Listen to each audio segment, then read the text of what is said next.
चलिए म्यूट कर लीजिए सब लोग।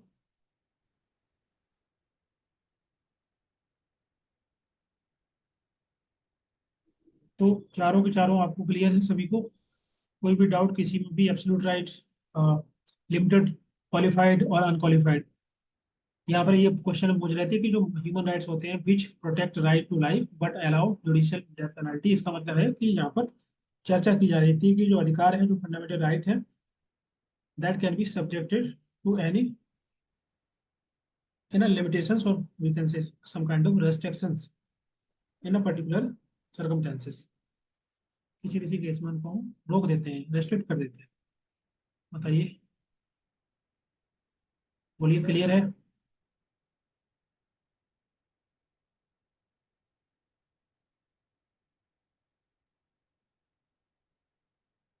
हाँ जी,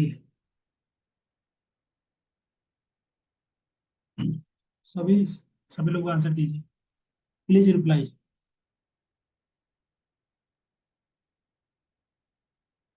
चलिए ठीक है, नेक्स्ट क्वेश्चन, क्वेश्चन नंबर 97।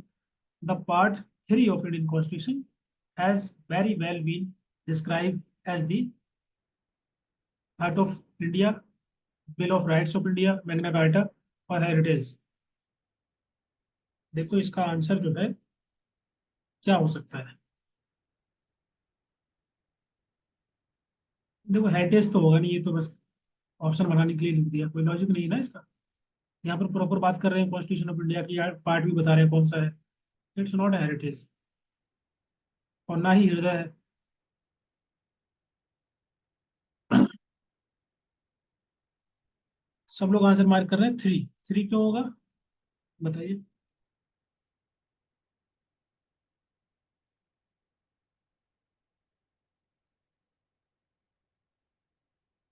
पहले तो ये बताओ कि बिल ऑफ राइट्स क्या होता है? बिल ऑफ राइट्स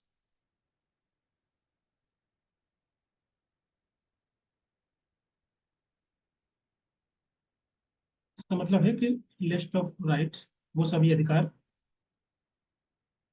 जो कि हर एक कंट्री के संविधान में होते हैं, just to protection of right of citizen. उस देश के जो सिटीजन है उनके अधिकारों को बचाने के लिए, प्रोटेक्ट करने के लिए जो लिस्ट होती है अधिकारों की, उसको हम बोलते हैं बिल ऑफ राइट। ठीक है, list of rights for protection of right of citizen. Right to speed, नहीं नहीं, राइट टू स्पीड कहाँ से आएगा यहाँ? स्पीच। देखो यहाँ पर सिंपल बात कर रहे हैं फंडामेंटल राइट की। ठीक है, तो ये जो बिल है, बिल ऑफ राइट, इसको बोल सकते हैं फंडामेंटल राइट। तो थोड़ी देर समझने के लिए, क्योंकि फंडामेंटल राइट कौन कौन से आर्टिकल कहाँ से कहाँ तक है? 12 से लेके 35 तक। ये कौन सा पार्ट है? पार्ट थर्ड है, जो कि यहाँ पर बात कर रहे हैं, part part third of Indian constitution. तो हमारी जो फंडामेंटल राइट होते हैं आर्टिकल 12 से लेकर 35 पार्ट थर्ड में है। और इसी को हम बोलते हैं, यही तो है ना जो कि हमारे सिटीजन्स के अधिकार को प्रोटेक्ट करते हैं। That is a list of right for the protection of right of citizen. ठीक है, यहाँ तक क्लियर है? तो आपका बिल ऑफ राइट क्लियर हो गया होगा। अब यहाँ पर बोल रहे हैं कि मैग्ना कार्टा क्या है। देखो मैग्ना कार्टा जो है क्या है, एनीबडी?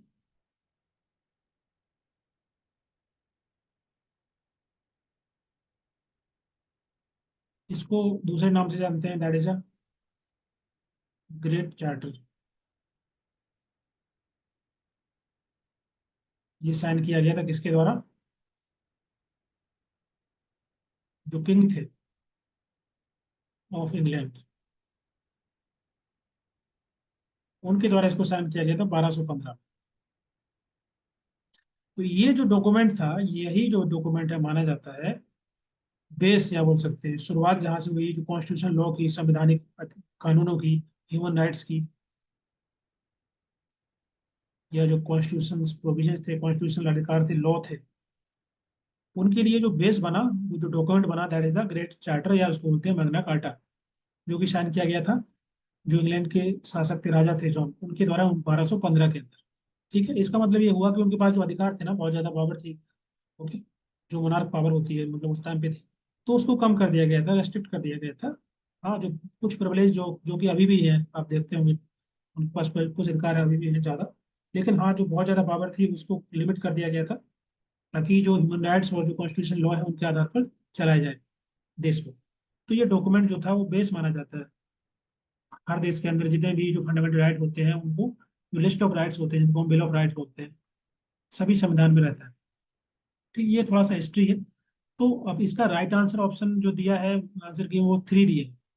ठीक है, थ्री इसलिए दिया है उन्होंने शायद क्योंकि शुरुआत जो है संवैधानिक अधिकारों की, कानूनों की, वो इसी डॉक्यूमेंट के माध्यम से मानी जाती है, या चार्टर के नाम से माना जाता है। तो इसी वजह से ऑप्शन नंबर सी मार्क किया हुआ है आंसर के अंदर।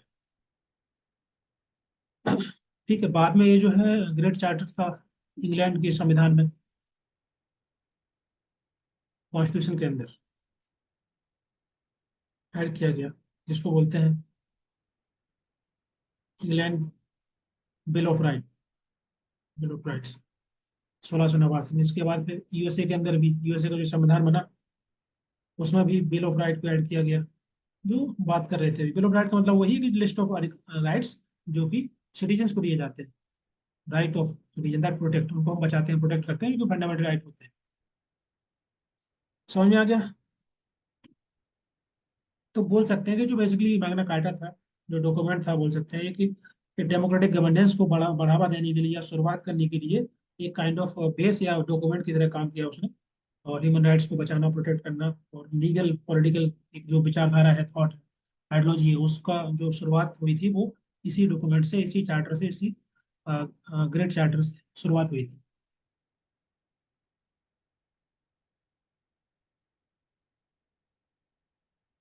बट सेकंड सर ठीक है, तो देखो, गलत नहीं है, वो भी सही है, लेकिन बिल ऑफ राइट्स जो है उसका शुरुआत तो हुआ, जो बोल सकते हैं कि जो सीड है, जो डॉक्यूमेंट था, बेस था, वो आपका मैग्ना कार्टा है, माना जाता है, मतलब माना क्या जाता है, यही बेस माना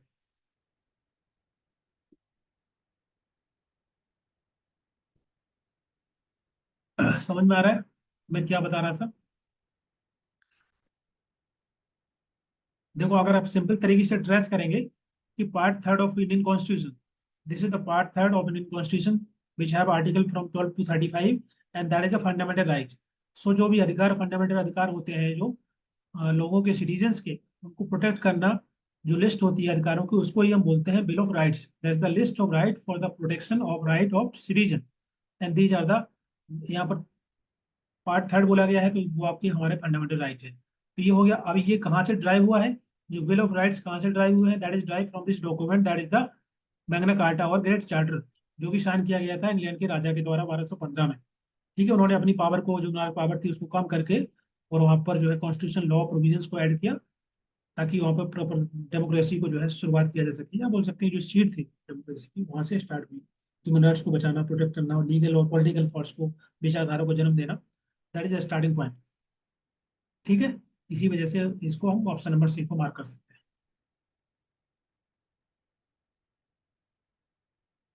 क्लियर है सभी को?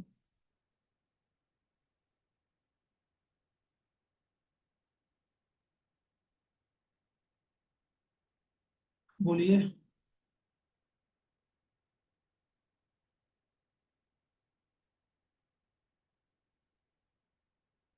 तो फंडामेंटल राइट में क्या क्या आता है? फंडामेंटल राइट में हमारा जो 12 से लेकर 35 तक आर्टिकल है, पार्ट थर्ड के अंदर, राइट टू इक्वालिटी है, राइट टू फ्रीडम है, right against exploration, right freedom from, freedom of religion, धार्मिक अधिकार होते हैं, कल्चरल अधिकार होते हैं, एजुकेशनल राइट्स होते हैं।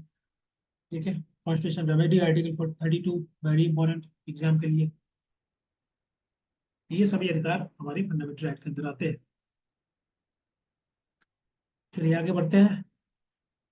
क्वेश्चन नंबर 108, यहाँ पर चर्चा की जा रही है 73rd कॉन्स्टिट्यूशन अमेंडमेंट। क्वेश्चन का जो बेस है ये है, क्वेश्चन यहाँ से स्टार्ट होता है, अब minimum of number of seats कितनी इन दी लोकल गवर्नमेंट, ये जो बॉडी होती है, पंचायत होती है, उसमें महिलाओं के लिए कितनी रिजर्व है?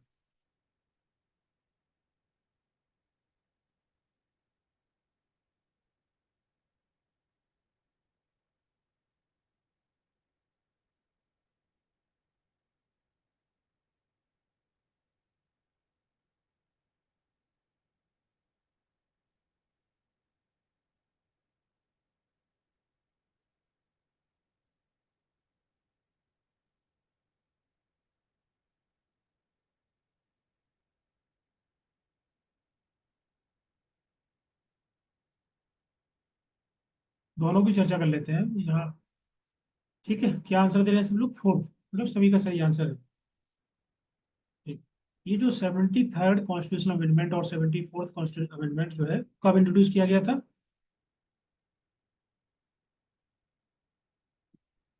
1992 के अंदर। ठीक है, यही है ना? इसका क्या काम था? ये जो कॉन्स्टिट्यूशन अमेंडमेंट किया गया था ताकि हम जो है इंडिया के अंदर जो ग्रास रूट डेमोक्रेसी है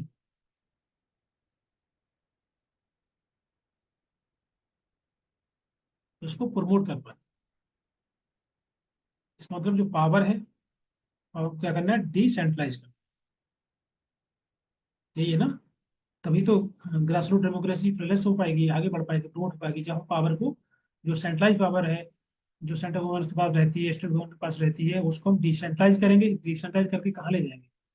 तो ये आपका 73rd अमेंडमेंट में जो है, 73rd जो अमेंडमेंट हुआ था वहां पर बात की गई थी कि यहाँ पर जो रूरल एरिया है वहां पर पीआरआई को इंट्रोड्यूस करना। पीआरआई क्या होता है? पंचायती राज इंस्टीट्यूशन। तो इसको इंट्रोड्यूस किया गया था कहाँ पर? रूरल एरिया के अंदर। ठीक है, पंचायती राज इंस्टीट्यूशन के अंदर आपका जो है 3 टियर गवर्नमेंट को स्टैब्लिश किया गया। 3 टियर गवर्नमेंट क्या क्या? 3 टियर पीआरआई इसको बोल सकते हैं। एक तो है आपका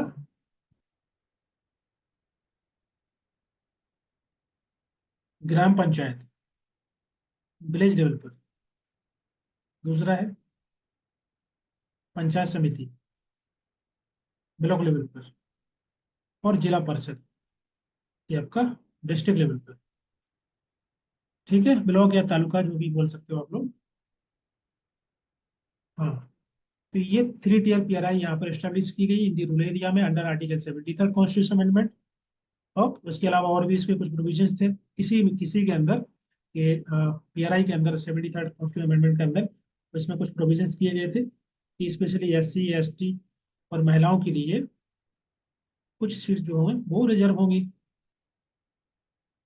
पंचायत के अंदर।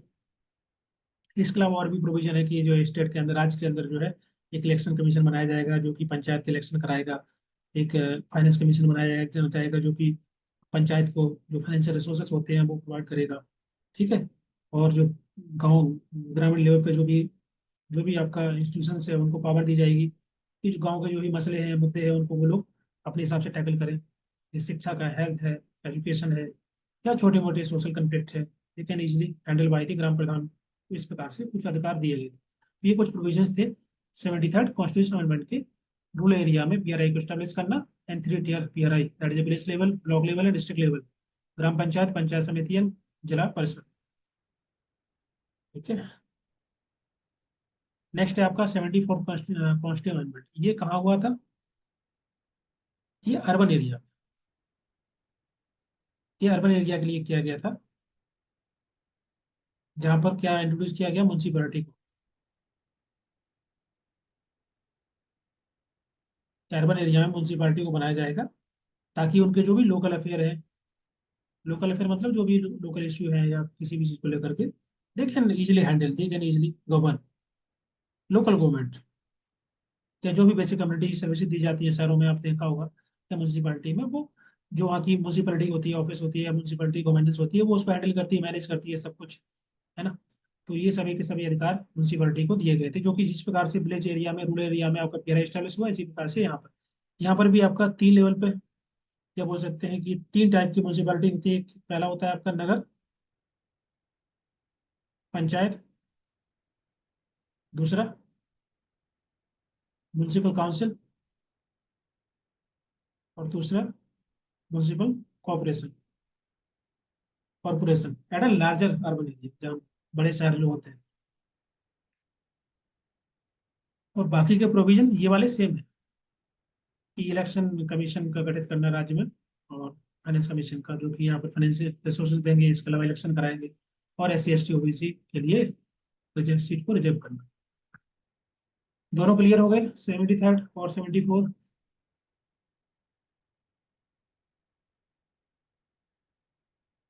बताइए। तो ये जो पीआरआई या मतलब ये जो अमेंडमेंट किए गए थे संविधान के अंदर 1992 में, तो इसका क्या सिग्निफिकेंस, क्या महत्व क्या है? इसका महत्व यही है जो मैंने पहले बताया था कि ग्रास रूट डेमोक्रेसी को फ्लोरिश कराना, उसको बढ़ाना, प्रमोट करना और पावर को डिसेंट्रलाइज करना। ठीक है, ताकि कम्युनिटी डेवलपमेंट हो पाए। क्योंकि देखिए जो विलेज लेवल होता है या इतने छोटे लेवल पे लोग, सरकार को नहीं पता होता है कि उनकी इशू क्या है, उनकी क्या मसले हैं, छोटे छोटे जो कम्युनिटी होती है। तो वो अपने जो इशू है, अपने जो प्रॉब्लम्स है, चैलेंज वो फेस कर रहे हो, अपने हिसाब से मैनेज कर पाएंगे। उनके पास पावर होगी, लोकल गवर्नेंस होगी, जो कि पावर होगी, इनके पास अधिकार होगा, पावर होगा, पैसा होगा, दे can easily handle, they can easily manage, they can easily understand कि क्या क्या समस्याएं कैसे मैनेज करना है। ठीक है। और इसके अलावा साथ साथ हाँ, फॉस्टर एक्टिव पार्टिसिपेशन बिल्कुल है, पार्टिसिपेशन बढ़ाना, लोगों की भागीदारी सुनिश्चित करना, वो भी हिस्सा बनेगी इस प्रोसेस।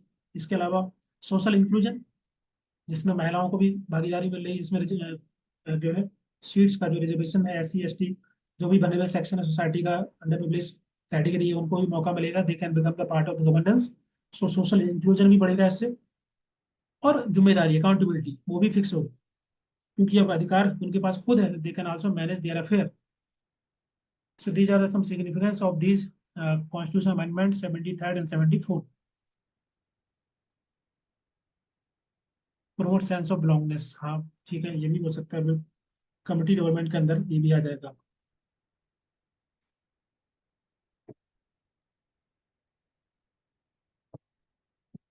लेकिन ये तभी होता है जब सही पर्सन जो है इलेक्ट होता है, रिप्रेजेंटेटिव होता है, चाहे वो प्रधान हो या फिर शहर में मेयर हो या चेयरमैन हो। अदरवाइज तो फिर बाकी जैसा आपको पता ही है, सब 5 साल तक जो है पैसा कमाते हैं, जनता की कोई सुनता नहीं।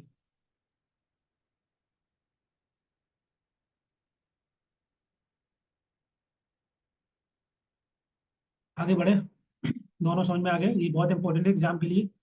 तो अच्छे से समझ लीजिए ताकि बाद में कोई डाउट ना रहे कि ये 3 टियर पीआरआई क्या है, 3 टियर म्यूनसिपालिटी क्या होता है ना, कौन सा कॉन्स्टिट्यूशन अमेंडमेंट है, कब हुआ, क्यों हुआ, क्या कारण है। ये सबसे इससे बहुत सारे क्वेश्चन बन जाते हैं एग्जाम में। कभी कभी एग्जाम में केवल यही क्वेश्चन आ जाता है कि जो पीआरआई बनाया गया था इसका क्या पर्पज था। तो सिंपल है, ग्रास रूट डेमोक्रेसी को बढ़ावा देना और जो पावर को डिसेंट्रलाइज करना, ये क्वेश्चन है इसमें। और ये कॉन्स्टिट्यूशन अमेंडमेंट कब आया? 1992 में। और ये जो आपका 73rd अमेंडमेंट था किस लिए था? तो कहीं म्यूनसिपलिटी लिखा होगा तो उसको मार्क मत कर देना, ये रूरल एरिया के लिए था। 74 था म्यूनसिपलिटी के लिए, अर्बन एरिया के लिए। ठीक है। और ये 3 टियर गवर्नमेंट किस प्रकार से है, आप दोनों में आपको पता रहना चाहिए। और बाकी की क्या क्या प्रोविजंस है ये भी मैंने यहाँ लिखे हैं, मतलब नहीं दिख रहा होगा लेकिन अब मैंने बोला है तो समझ में आ गया होगा। आगे बढ़े।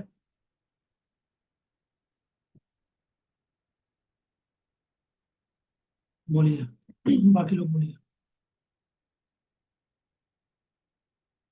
74th का ईयर, दोनों एक ही ईयर ना, 73rd 74 एक ही साथ आया था, दोनों अमेंडमेंट हुआ था 1992। इसलिए मैंने यहाँ लिखा है ना 1992, एरो बनाया दोनों साइड में।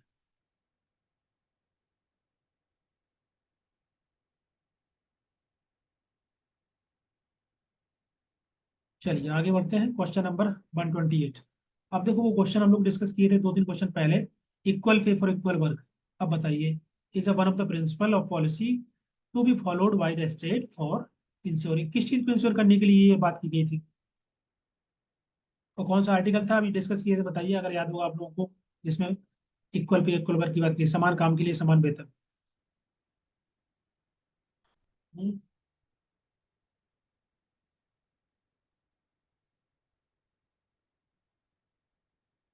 कोई बताएगा? हाँ बिल्कुल, आर्टिकल 39। और उसमें मैंने बताया था, ये उसमें उसमें आगे लिखा हुआ था कि ये जो है इक्वल पे पर इक्वल वर्क, इसका मतलब क्या हुआ कि गवर्नमेंट को क्या इंश्योर करना है?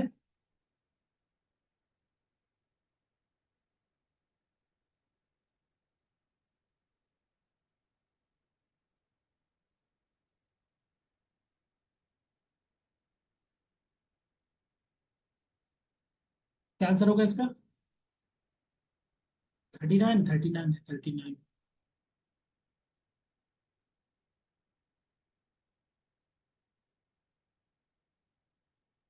आर्टिकल 14 नहीं होगा, आर्टिकल 14 तो राइट टू इक्वालिटी है ना। ये इक्वालिटी को ठीक है, लेकिन ये जो प्रिंसिपल है ये बेसिकली किस चीज को इंश्योर करता है?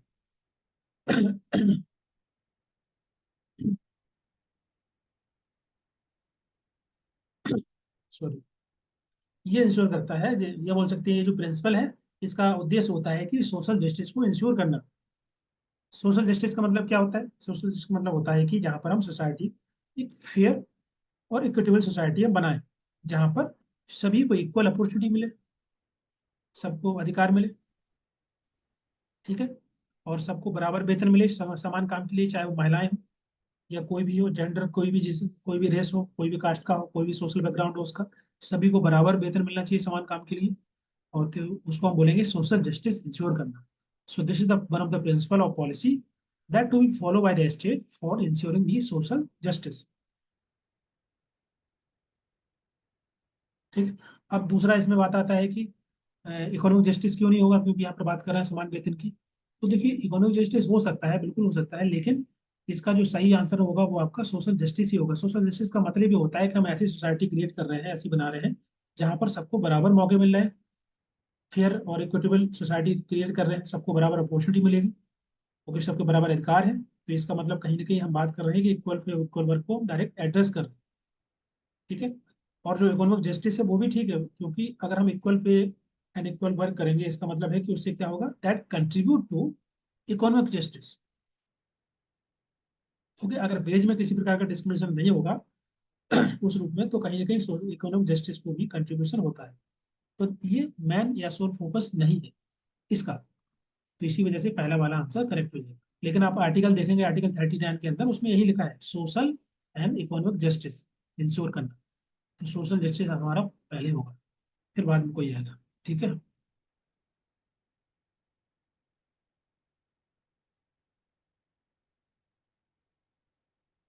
सामाजिक न्याय। सर एग्जाम में सर एग्जाम में अगर ऑप्शन में सोशल जस्टिस ना हो, इकोनॉमिक जस्टिस हो, तो वो हम टिक कर सकते हैं ना? हाँ बिल्कुल कर सकते हैं, अगर वो नहीं है तो कर सकते हैं। वैसे होगा नहीं ना, क्योंकि क्वेश्चन बन जो बनाएंगे वो तो इतना उनको पता रहता है कि क्या डालना है। हाँ, इनकेस कभी कभी क्वेश्चन गलत रहते हैं तो you can just mark that one.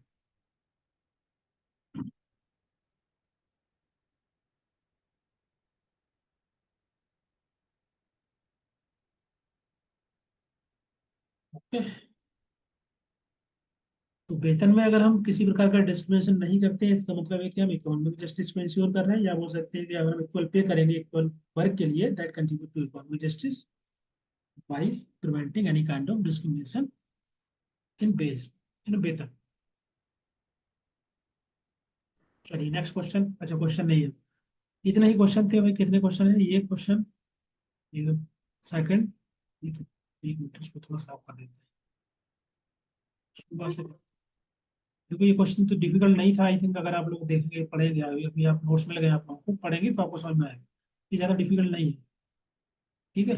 ये आपका मैटरनिटी रिलीफ को लेकर के है, ये आपका इक्वल पे इक्वल वेतन वाला है। तो आर्टिकल 14 तो समझ उसमें है, आपका फंडामेंटल राइट के अंदर आता है। यहाँ पर बात की जा रही है डीपीएसपी की, ऐसे करके, क्योंकि यहाँ पे लिखा हुआ है कि which article of constitution shall that the state shall. तो ऐसा अगर कहीं पे लिखा है कि वो बोल रहे हैं कि सरकार को ऐसा करना चाहिए वैसा करना चाहिए, मतलब वो डीपीएसपी के अंदर आता है, ठीक है। तो ये ऐसे ऑप्शन एलिमिनेट करके भी आंसर लगा सकते हैं। धीरे धीरे आप पढ़ेंगे तो आपको समझ समझ में आएगा, और धीरे धीरे अंडरस्टैंडिंग डेवलप होगी कि कैसे ऑप्शन को एलिमिनेट करना है। ये क्वेश्चन जो है ये थोड़ा सा, हाँ, थोड़ा डिफिकल्ट बोल सकते हैं, अदरवाइज वैसे आपको पता रहना चाहिए कि राइट टू प्रॉपर्टी तो बचा ही नहीं है फंडामेंटल राइट के अंदर, तो यहाँ पर कैसे आएगा। बी ऑप्शन होगा नहीं, ये वाला ऑप्शन गया आपका, ये वाला गया। और डी लिखा है इसमें, सॉरी ई लिखा है right to die. Right to die तो नहीं है, कोई भी अभी ऐसा कोई प्रोविजन आया नहीं इंडिया के अंदर, इवन बाकी कंट्री में भी नहीं आया। क्या होता है कि जैसे जो लोग बूढ़े होते हैं ना, तो उनको बहुत ज़्यादा, अगर जैसे वो कई लंबे समय तक हॉस्पिटल में रहते हैं, बेड पे रहते हैं, बहुत ज़्यादा तकलीफ होता है, बॉडी में पेन होता है, तो उनको जो है, ये अभी इस पे चर्चा हो रही है कि उनको जो है किसी रूप में ऐसे इंजेक्शन दे करके उनको मृत्यु कर देना चाहिए, ताकि उनको ज़्यादा कष्ट ना हो। उसको राइट टू डाई बोलते हैं कि उनको अधिकार है मरने का, क्योंकि बजाय कि उनको बहुत ज़्यादा पीड़ा हो, तकलीफ हो, क्योंकि बूढ़े हैं, वो कैसे चल नहीं फिर सकते और दिक्कत ही है। तो इट इज़ बेटर कि उनको जो है राइट टू डाई के अंतर्गत बहुत सारे लोग जैसे डिमांड करते हैं कि उनको मरना है, तो वो उस पर चर्चा भी हो रही है, लेकिन ऐसा कोई प्रोविजन है नहीं इंडिया के अंदर। ये आपका जो स्कैंडिनेवियन कंट्री है ना, वहाँ पर एक प्रोविजन है राइट टू डाई वाला। स्कैंडिनेवियन कंट्री में कौन कौन सी कंट्री आती है? एनीबडी? नॉर्वे, और कौन सी? एनीबडी? अभी आई मिस हाफ पार्ट, हाँ ठीक है, बता रहे हैं मेरे को। एनीबडी? नो। जो एसडीआई इंडेक्स के अंदर टॉप में रहती है हमेशा, नॉर्वे है, और एक आपका, दैट इज कॉल्ड इथनेसिया, बिल्कुल करेक्ट। उसको इथनेसिया बोलते हैं, जिसके माध्यम से लोगों को इंजेक्शन दिया जाता है, और थोड़ी देर में उनके अंदर जो है उनका हार्ट काम करना बंद कर जाता है, और आसानी से उनकी मृत्यु हो जाती है, बिना किसी पेन के, बिना किसी दर्द के, बिना किसी कष्ट के। उसको बिल्कुल। स्विट्जरलैंड कहाँ जाएगा? अरे छोड़ो, ठीक है, देख लेना आप लोग।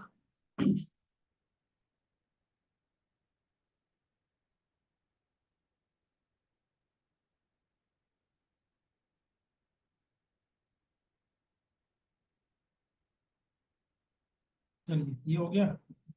ये क्वेश्चन थोड़ा डिफिकल्ट मान के चलो, ठीक है, क्योंकि अब ऐसे नहीं, मतलब ये सब हम लोग पढ़ते नहीं डायरेक्ट ना, ये सब चीज़ों टर्म को लेकर। टर्म अगर सामने आ जाएंगे अचानक से, तो तुक्का मानना पड़ेगा। एक दो ऑप्शन आप एलिमिनेट कर सकते हैं, क्योंकि यहाँ पर बात कर रहे हैं right to life and allow also judicial penalty. इसका मतलब है कि एब्सोल्यूट राइट होगा नहीं, क्योंकि एब्सोल्यूट राइट का मतलब होता है किसी प्रकार का रेस्ट्रिक्शंस और लिमिटेशंस नहीं है अधिकारों में, तो ये हो नहीं सकता, ये भी नहीं होगा। दो में से आपको एक ऑप्शन क्लिक करना था, तो तुक्का ही मार सकते हैं। कौन सा क्वेश्चन बोल रहे हैं? 73? हाँ, यही। देखो, इसमें मैं बात कर रहा था कि जो अधिकार लिखे हैं ना, एब्सोल्यूट, एब्सोल्यूट का मतलब होता है जहाँ पर जो अधिकार है वो किसी प्रकार से रोके ना जाए, किसी प्रकार का लिमिटेशंस रेस्ट्रिक्शंस ना हो किसी भी सर्कमस्टेंसेस के अंदर। ओके, इसको बोलते हैं एब्सोल्यूट राइट। आंसर आपका इसमें सेकंड वाला आंसर होगा।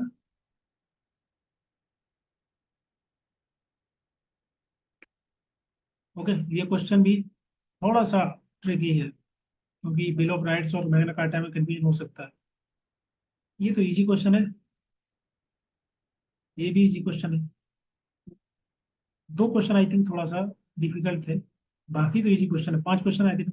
अच्छा, इसमें देखो, ये क्वेश्चन 2 3 4 5 6, देखो इस यूनिट के अंदर ना 11 क्वेश्चन है, यूनिट 8 से।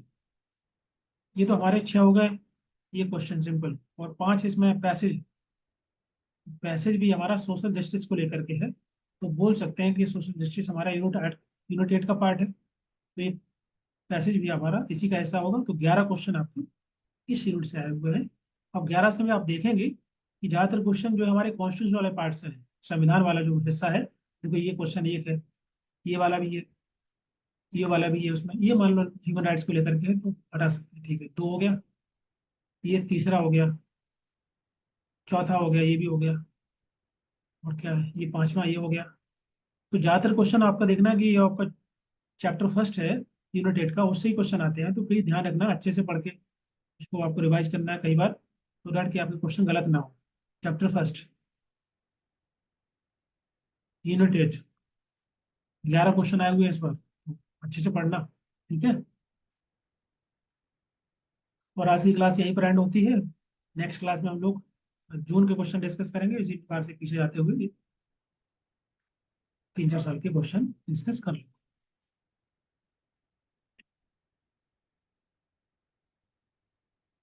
और जो नोटिफिकेशन आया हुआ है यूजीसी का, वो आप लोगों ने देखा?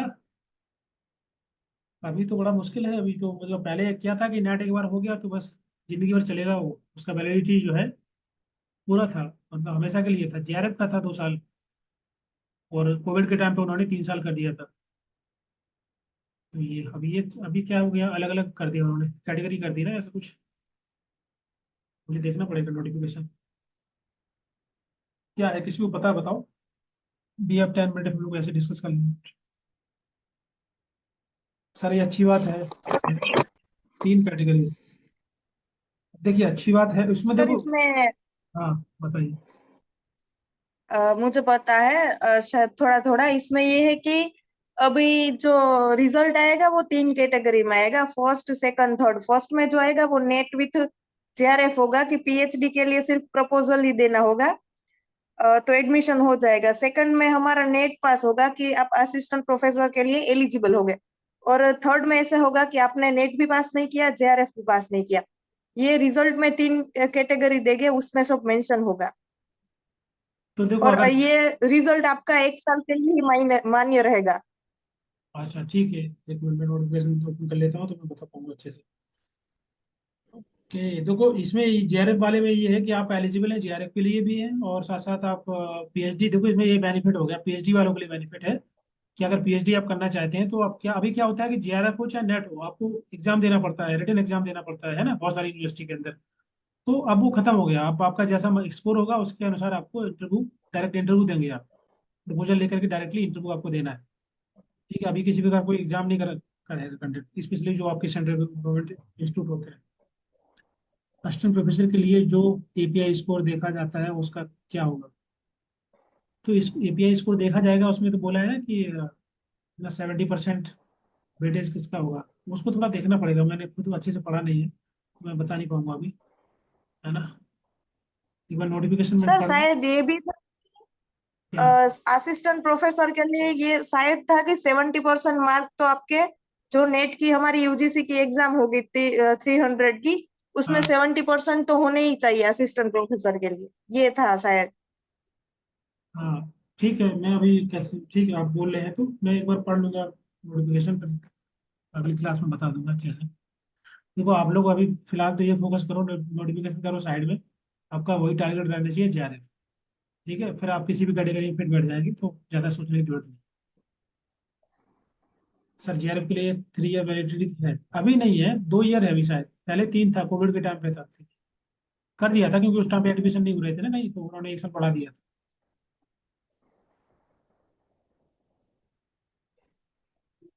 ठीक है, अब तो आ गया है नोटिफिकेशन, तो अब तो आपको सोचना नहीं है 3 ईयर 2 ईयर, अभी तो फिलहाल जो ग्रुप में डाला है सर, देखिए स्क्रीनशॉट, अच्छा ठीक है। मैंने भी वो लिंक भेज दी है कि पूरा वीडियो पूरा उसमें सब मेंशन किया हुआ है। वीडियो तो अभी नहीं देख पाएंगे, हमको नोटिफिकेशन चाहिए केवल, ठीक है।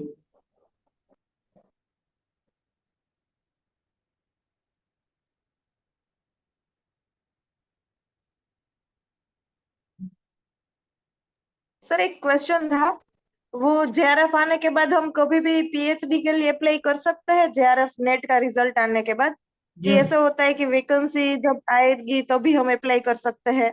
नहीं नहीं, ऐसे वैकेंसी ये कोई मतलब गवर्नमेंट जॉब नहीं है ना, ये जीआरएफ पीएचडी, ये तो आपका कॉलेज में एडमिशन के लिए वैकेंसी रहती है, तो कॉलेज वाले अगर नोटिफिकेशन दे रहे हैं तो आप अप्लाई कर सकते हैं।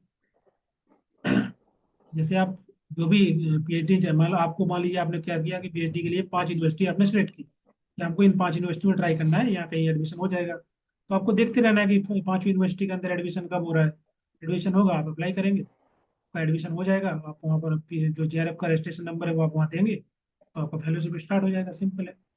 उसमें ऐसा कुछ ज़्यादा कुछ नहीं है, बस आपका जेआरएफ होना चाहिए। किस टाइम पे, जिस टाइम पे आप एडमिशन ले रहे हैं, क्योंकि वो लोग जेआरएफ देखते हैं, किसी किसी का जेआरएफ होता है तो जल्दी एडमिशन हो जाता है, तो वहाँ पर एक बेनिफिट हो जाता है, और दूसरा कि जब आपका एडमिशन होगा, रजिस्ट्रेशन होगा पीएचडी का, तो वहाँ पर जेआरएफ और नेट नंबर मांगते हैं कि नेट का जो रजिस्ट्रेशन नंबर क्या है, और जेआरएफ का जो नंबर दिया रहता है उसको वो नंबर मांगते हैं, इससे आपका जेआरएफ आपका स्टार्ट होता है, एक्टिवेट हो जाता है, तो उस टाइम पे रहना चाहिए, है ना। अब जैसे आप फॉर्म भरना है, फॉर्म के लिए जेआरएफ नहीं चाहिए, हाँ वहाँ मांग पूछते हैं कि जेआरएफ है कि नहीं है, तो अगर है पहले इसमें तो अच्छा है, नहीं तो फॉर्म तो भर ही सकते हैं आप। क्योंकि अगर मान लीजिए आपका नेट का रिजल्ट नहीं आया, आपने नेट अप्लाई, नेट बोल दिया आपने कि हमारा नेट है, और आपने फॉर्म भर दिया पीएचडी का, और पीएचडी का जब इंटरव्यू हुआ उसके दौरान आपका नेट का ये जो रिजल्ट भी आ गया, आपका जेआरएफ भी हो गया, तो आप बोल दीजिए इंटरव्यू में कि सर कि अभी इस दौरान मेरा रिजल्ट आया नेट का और आई क्लियर जेआरएफ, तो वहाँ पर कंसिडर कर लेंगे वो लोग, है ना, तो ऐसा भी हो जाता है। सर यानी कॉस्ट जेआरएफ मिलनी चाहिए, इस सेशन में बिल्कुल मिलेगा, पढ़ाई करो अच्छे से, है ना। 2 ढाई महीने बचे हैं एकदम, ज़्यादा सोशल मीडिया मत चलाया करो यार, है ना, वो बहुत डेंजरस है। सोशल मीडिया को तो छोड़ दो, मैं जब तैयारी कर रहा था तो मैंने लगभग 70 दिन तो सोशल मीडिया और जितने भी ये सब कुछ यूज ही नहीं किया था, मतलब मैं प्रॉपर टाइम टेबल बना के पढ़ाई कर रहा था, क्योंकि मैं जॉब में था, तो मेरे पास उतना समय था नहीं, तो मैंने प्रॉपर एक एक दिन को काउंट करके पढ़ाई की थी। तो ये सब चीज़ें छोड़नी पड़ेगी आपको, है ना, और ये मत पूछा करो उसके साथ कितने घंटे पढ़ना होता है, पढ़ना ही होता है, घंटे निकाल के काम करना होता है, बाकी समय पढ़ना होता है बस। ठीक है, अगर आप जॉब नहीं कर रहे हैं तो जो 24 घंटे हैं, 24 घंटे आपको पढ़ना है, इसमें से कुछ समय निकाल के आपको अपनी बाकी चीज़ें करनी है, सोना है और बाकी एक्टिविटी करनी है। पूरा समय पढ़ाई के लिए है।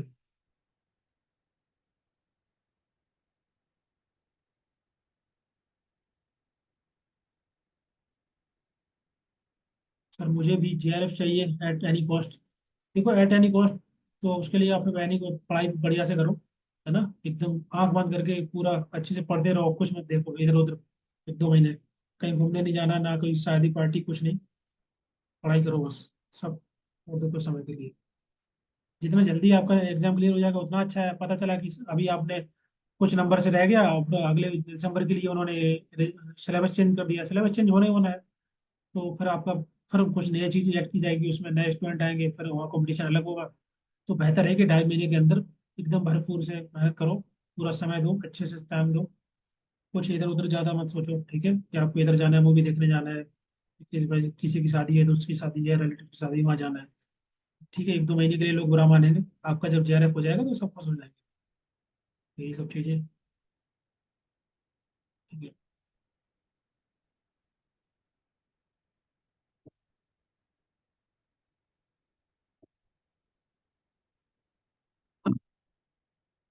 क्या बोल रहे हैं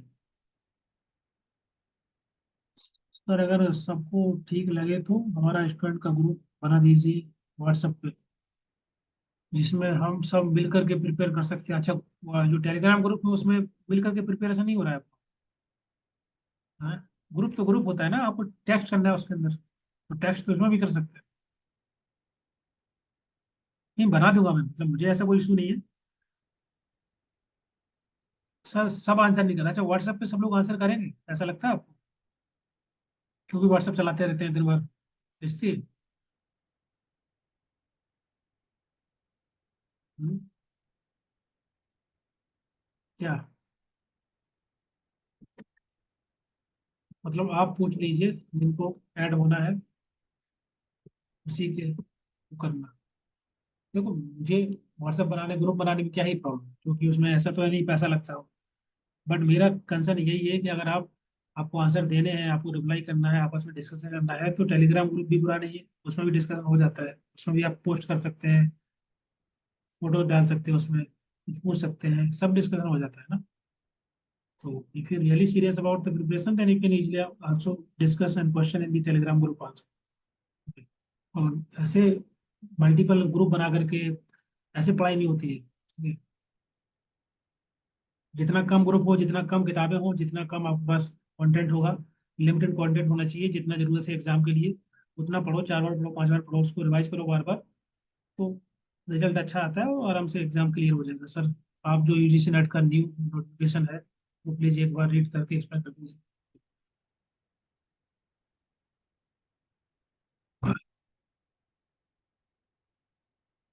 category 1 award for JRF and appointment as assistant professor. अच्छा ठीक है, अगर आप क्वालिफाई होते हैं कैटेगरी 1 में तो आपको JRF आपका होगा, आप असिस्टेंट प्रोफेसर के लिए एलिजिबल हैं, और PhD एडमिशन के लिए भी एलिजिबल है, और आपको डायरेक्टली इंटरव्यू देना है, रिटन एग्जाम नहीं होगा पहली कैटेगरी के लिए। ठीक है, दूसरी कैटेगरी में appointment as assistant professor and admission, दूसरे में आपके नंबर कम आएंगे तो आपको नेट होगा, तो वहाँ पर आपका JRF आपको नहीं मिलेगा, आप असिस्टेंट प्रोफेसर के लिए एलिजिबल हैं। ठीक है, जैसी जो वैकेंसी आती है उसमें आप अप्लाई कर सकते हैं, क्योंकि नेट है आपके पास, और PhD एडमिशन के लिए भी आप एलिजिबल हैं। बस आपके पास JRF नहीं होगा, मतलब नंबर कम रहेंगे। तीसरी कैटेगरी के अंदर और कम मार्क्स होंगे तो आप केवल PhD एडमिशन ले पाएंगे, या जो भी आप एलिजिबल है on the basis of the that certificate. उसमें आपका JRF भी नहीं होगा, और वेस्टर्न प्रोफेसर के लिए भी अप्लाई नहीं कर पाएंगे, क्योंकि वो तो लास्ट कैटेगरी है, थर्ड कैटेगरी है। समझ में आ रहा है?